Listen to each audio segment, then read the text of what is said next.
Hey guys, Brian with Cajun Cardboard coming at you from the great state of Louisiana. And today it's time to give a little bit of love to the 1986 Fleer basketball set. I think it's the best basketball set of all time for millions of reasons. We're going to talk about a few of those today. This is going to be a two-part video series. Today we're going to talk a little bit about the history of the 86 Fleer set, some of the details of the set that you guys may or may not have ever heard.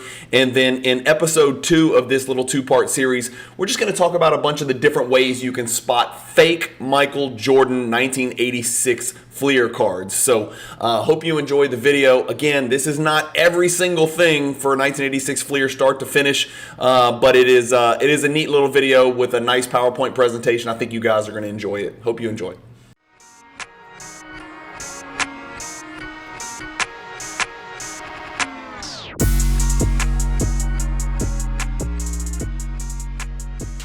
PWCC is a great way to sell your sports cards. If you're looking for a way to support the Cajun Cardboard YouTube channel, consider using the promo code Cajun, all caps, C-A-J-U-N, when you're selling your cards on the PWCC marketplace. Okay, here we go. First things first. Let me just switch you guys over to screen share. This was a presentation that I did in Rosemont, Illinois, along with Jeff Hart and another gentleman, Chris, who I got to meet for the first time. Jeff Hart is Patriot Sports Cards on IG, Patriot_Sports Cards on IG. He is a very good friend of mine. He is a vintage card collector savant and just an all-around great dude and good friend of mine in the hobby. And so this is the presentation that we gave. It was actually super well attended, which really surprised me at the National because there's so much going on and so many things to do. But a lot of people sat down and listened to us kind of chat about this. We did some trivia. I threw some Cajun Cardboard t-shirts into the crowd, and people really genuinely had a pretty good time. So that's all this is. Gonna whip through this presentation. It was me, Jeff Hart, who I mentioned, and then my friend Christopher Sancharico, who is by all means, by anyone's definition, an 86 Fleer OG, and you'll see what I'm talking about in a second if you keep watching. So here's just a little bio about me and Jeff, and there's Chris right there. So the three of us gave this three-person panel presentation. This is the first thing that I thought was absolutely hilarious. In 1986, Fleer's trying to pump out this product. Remember, we've had no cards other than star cards. We've had no pack-pulled, nationally distributed cards since 1981 tops. There was that big gap, and that's why the 86 Fleer set's so special, is because it's got rookie cards for so many different absolutely magnificent first ballot Hall of Famers and some of the, obviously the greatest player of all time, but so many other top 20 players of all time have rookie cards in this 86 Fleer set. But Fleer chose Terry Cummings and Kiki Vandeweghe on this little glossy handout to promote the product, which might have something to do with why it was, yes, you're not going to believe this, it was not very well received. They could not move these boxes, these packs, these cases of 1986 Fleer basketball card. There just was no traction, despite the fact that everybody at that time saw the absolute wonderkind and absolutely star nova that Michael Jordan was blossoming into. They couldn't move the damn cards. People wanted Greg Jeffries. People wanted Jose Canseco. People wanted Barry Bonds. Well, not quite yet Barry Bonds, but Dwight Gooden, Darryl Strawberry, Don Mattingly. That's what people were chasing, including me, hand raised. That's what I was looking for. I should have been looking for 86 Fleer boxes by the boatload, because you're not going to believe the price that box came out at. What you're looking at on this slide is Chris presented this, and I thought it was just absolutely fascinating. It brought tears to my eyes and gave me a ton of regret. I would mow yards as a kid. I would go to the shop and I would buy 86 Fleer, 86 Donruss, and God forbid, one of the ugliest sets ever, 86 Tops, baseball. I should have been buying these. So this is an invoice from the Minnesota Connection. You can see Chris's name at the top and his address. I guess he's okay sharing that because we shared it at the National, and I'm sure he doesn't live there because it's 37 years later. Nobody lives in a house more than 6 years now anyway, apparently. But anyway, this is a $937 invoice for, get ready, 5 cases of 1986 Fleer. 5 cases is 12 times 5. That's 60 boxes. And that's 60 times 36 packs. So you guys do the math. $937 with shipping and handling for 5 cases of 1986 Fleer. If only Chris knew then what Chris and the world knows now. Here is what one box goes for at the present time. $144,690. If we look on Card Ladder at the all-time highest sale, one box of 1986 Fleer at some point right after that first quarter 2021 bubble sold for $344,000. That is 1/3 of $1 million. That is 7 Teslas. That is 2 Ferraris for everybody counting at home. And now, it's obviously settled way back in the $140,000 to $180,000 per box range. He bought 5 cases, 60 boxes for $937. I thought that was absolutely hilarious. Just let that digest. The box, the case, the packs, the set. It is 12 cards and 1 sticker in every single pack. There are 432 base cards, which means you could collate and put together approximately 3 full sets, more than 3 full sets in one box. How awesome is that? There's only 143 total cards / stickers in the whole set, which is part of the reason, the allure of collecting the set. It's very digestible, right? It's not 500 cards. It's not like 1975 Topps where there's 700 baseball cards or whatever. Again, I'm throwing numbers out there. But this is a very manageable, digestible quantity of cards. Fleer really wanted to focus on checking off the big names and making sure that it got all the right players and only all the right players, because this was their first entry back into the market since, I guess, 1961 in the basketball market, right? And so they chose 132 players. They got it right on the stickers. There's 11 stickers and 11 Hall of Famers. They did not get it right on the...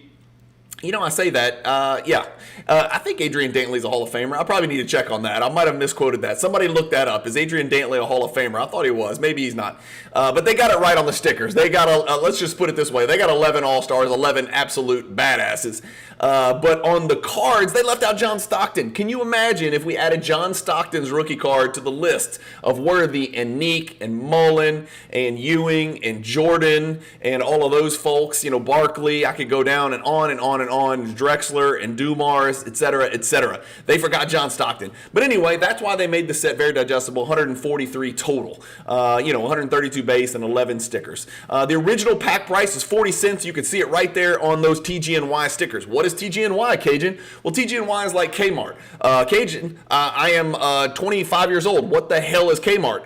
Kmart is like Target, okay? Target, Walmart, equals TGNY and Kmart, okay? So easy to remember.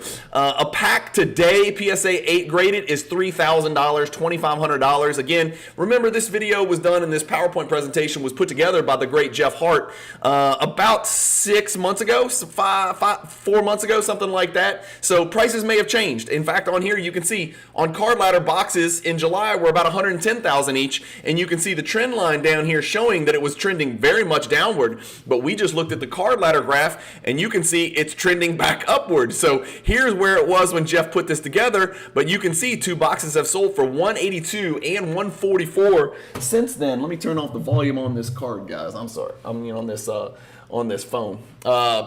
So anyway, pretty impressive. You can see how much can just change in a few months, but I thought that was hilarious. Here's what an uncut sheet looks like. There's 2 variations of the sheet.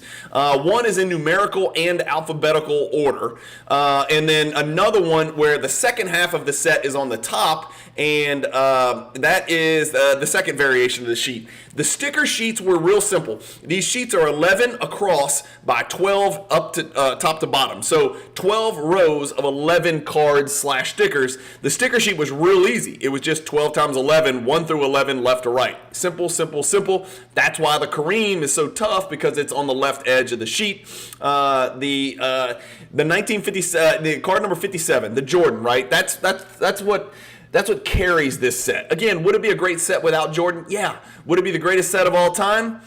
I don't know. I think it would still be in the damn conversation. I know 69 Topps is great. I know 57 is great. I know 61 Fleer is amazing. I know everybody loves 96 Chrome. I know people love 2003 Topps Chrome. I know 2012 Prism is really important. I think this would still be the greatest set of all time, if not for the Jordan, but we don't need to even discuss it because the Jordan number 57 fits squarely in the middle of this amazing set. The card sold for an all-time high of $840,000 for a PSA 10. You can see on this chart, the pop at the time of the National was $318. The pop now is $322.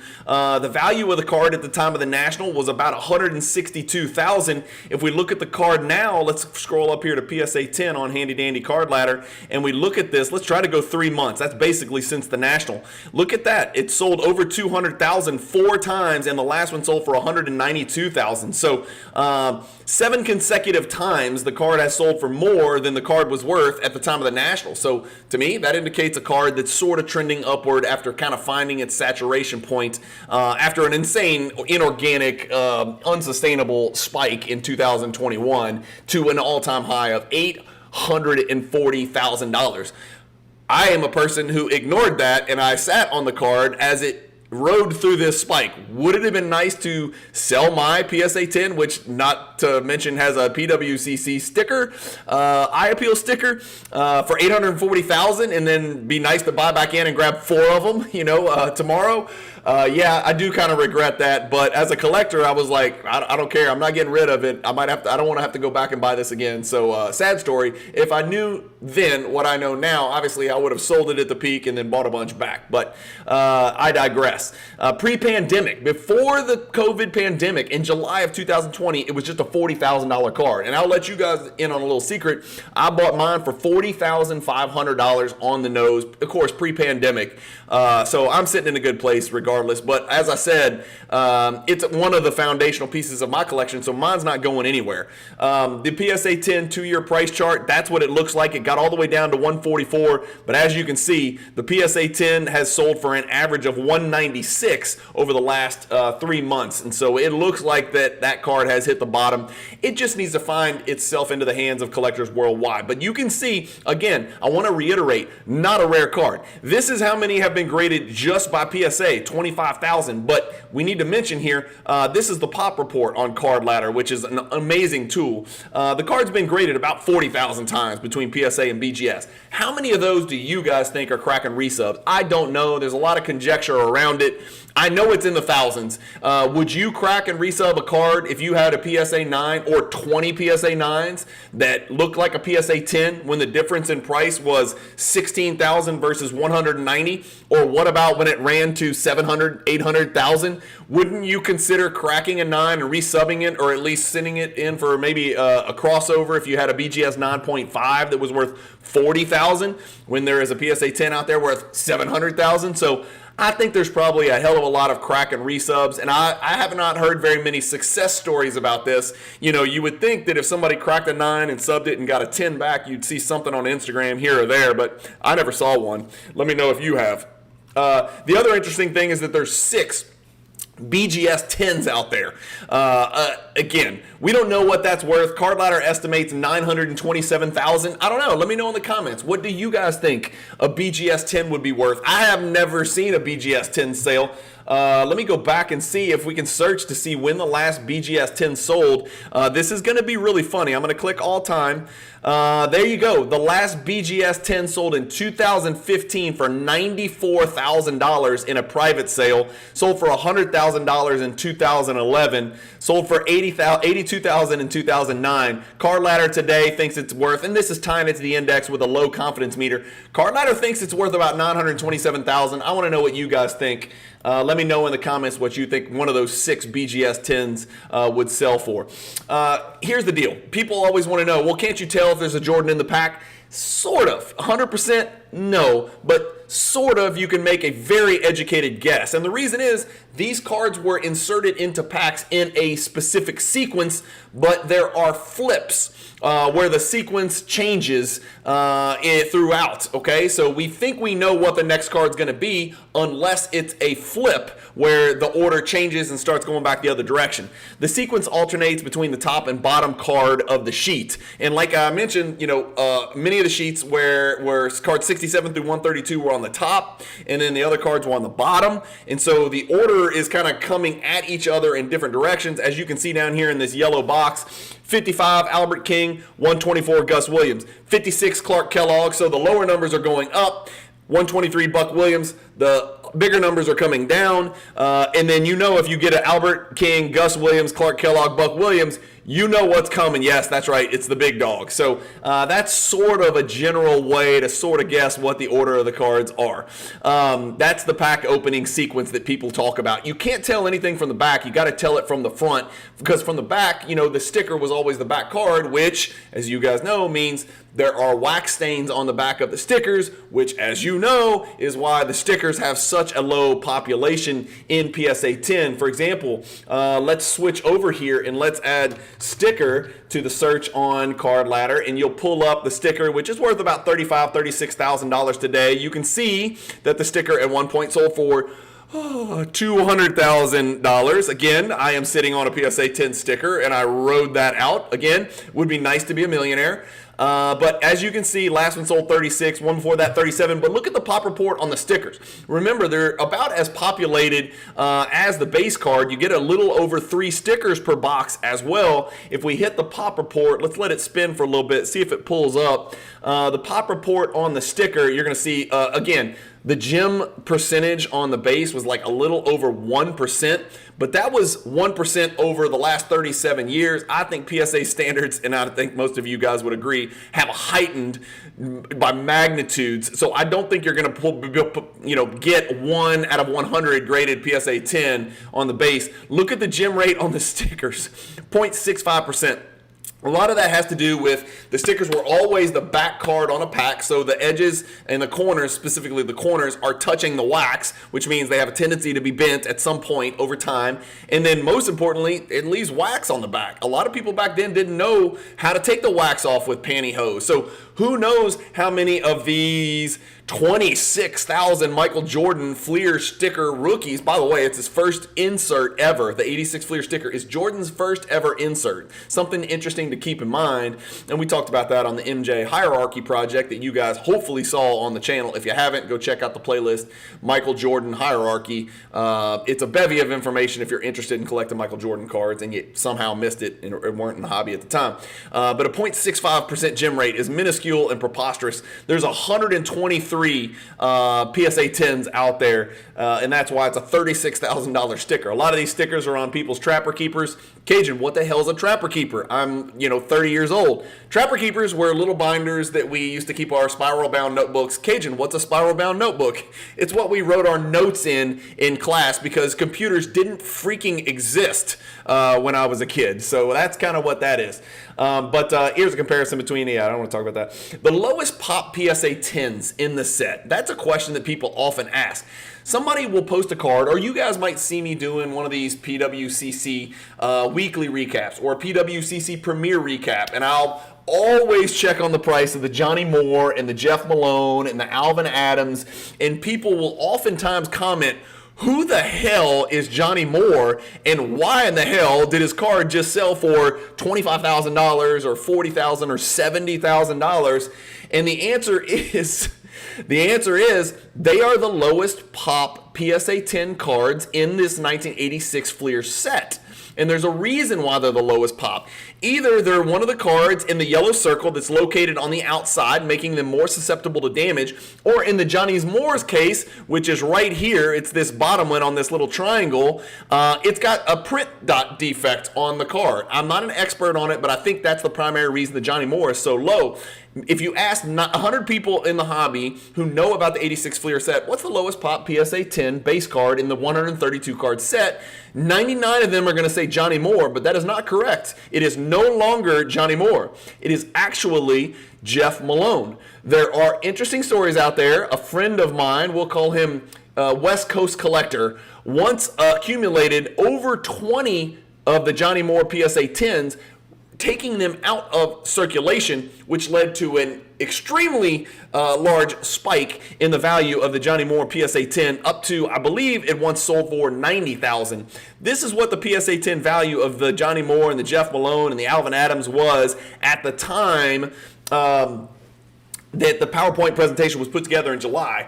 Is it not interesting to you that the Alvin Adams is almost as rare as the Johnny Moore, but it's 1/4 of the value? There's only 6 more Alvin Adams out there, but it's 1/4 of the value. As a, if I was a random, hey, I got 20 grand, what do I do with it, investor, I'd try to go buy some of those Alvin Adams. And the reason is, I don't think there's Alvin Adams super collectors out there that are just, beating down the door to try to get the Alvin Adams 86 Fleer PSA 10, but this is the most collectible set in the hobby. There is no question in the basketball card hobby, the 86 Fleer set is more collected than any other set in the world. And for that reason, you can't put the set together without Johnny Moore, Jeff Malone, Alvin Adams, Rolando Blackman, the freaking checklist, for God's sakes. You just can't do it without the cards that you see on here. The one that will probably stand out to you on this sheet is the Dominique Wilkins. The Dominique Wilkins is a pop 93, so it's the lowest pop, followed by the Chris Mullin. That is the lowest pop of all of the Hall of Fame rookie cards in the 1986 Fleer set. But I just thought this was interesting. Screenshot this, save it, do whatever you got to do. Take a picture with your phone. This is a nice little handy-dandy quick cheat sheet of the lowest PSA 10 pop cards in the set in PSA 10. Of course, we know the linchpin for the true PSA 10 set, which is all 143, including the 11 stickers, is the Kareem sticker, which is a preposterously low pop, I think 16 last time I checked. So that Kareem sticker is very unique. It was a very sad day when I sold mine, but it was also a very joyous day because I made tons of money, and I put it straight back into Michael Jordan cards from the 90s, as you guys know, and as I have very clearly and in great detail documented on this YouTube channel. That's it, guys. That's it for video number 1. Is there anything I didn't cover? Yes, of course there is. There's a million things I didn't cover. I just thought it was time to give 86 Fleer some love. Again, from a perspective of transparency, I own 4 1986 Fleer cards other than the raw ones that I just sent off from this great cross-country collection that are all going to be for sale. I have a Jordan PSA 8 base, a Jordan PSA 8 sticker, and then I have a Jordan PSA 10 base and a Jordan PSA 10 sticker, which are two foundational pieces of my collection that are not going to be sold for what I like to call, open quotes, Cajun eternity, close quotes, a phrase that I coined. Cajun eternity is like eternity. It's like forever, but it's not going to be forever, but we don't know how long it's going to be. So that's what Cajun eternity is. We don't really know what I'm talking about, just like most of the videos that I do on this channel. There is a million other stories that I could tell about 86 Fleer. I could tell a million stories about how I acquired and then liquidated my 86 Fleer set. It was some of the most fun I've ever had in the hobby. I will say this, and again, from an element of transparency, those are the only 4 86 Fleer cards that I own and intend to keep. I'm not hyping and pumping this because it doesn't need me to hype and pump this. I just thought it was time to shed a little light on the greatest set of all time and maybe educate some people who have been collecting ultra-modern stuff. Maybe you're a Brock Purdy flipper. Maybe you're somebody who got burned on the Zion and John Morant situation, collecting ultra modern shiny stuff, and you're looking for a little bit more risk-averse way to invest your money. Well, this 86 Fleer set has been to the mountaintop and come back, and it's finding its floor, I believe, to get back on a slow, steady, up and to the right trajectory for Cajun eternity. So it's worth looking at. Again, I used to own 6 sets. I had 3 PSA 8 complete sets, all 143. I had 2 PSA 9, all 143, and then I had the PSA 10 set, which was the crown jewel of my collection, which, as I like to say, parting is sweet sorrow, to quote the great William Shakespeare. But, everything has its day, and the money was re-injected into 90s Jordan inserts and parallels, which has become an absolute and, the primary and almost exclusive passion of mine in the hobby over the recent months and years. So 86 Fleer, give it a look if you've never messed with it. If you are a passionate 86 Fleer collector, I hope I did you guys justice by doing this video. The one thing I would suggest, if you're looking to get into 1986 Fleer, get into those 1986 Fleer Facebook groups.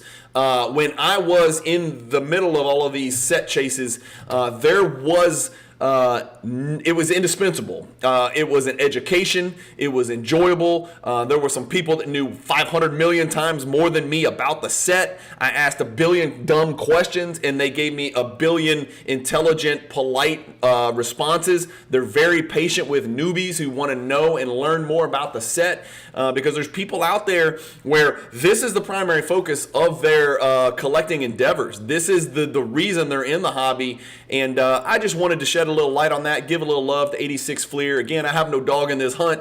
It ain't like I'm flipping. The 4 that I have, I'm not selling. I will have some coming back from PSA that I picked up in this raw collection. I sent 57 of them, 6 Jordan rookies off. So fingers crossed. Hopefully I do okay with PSA.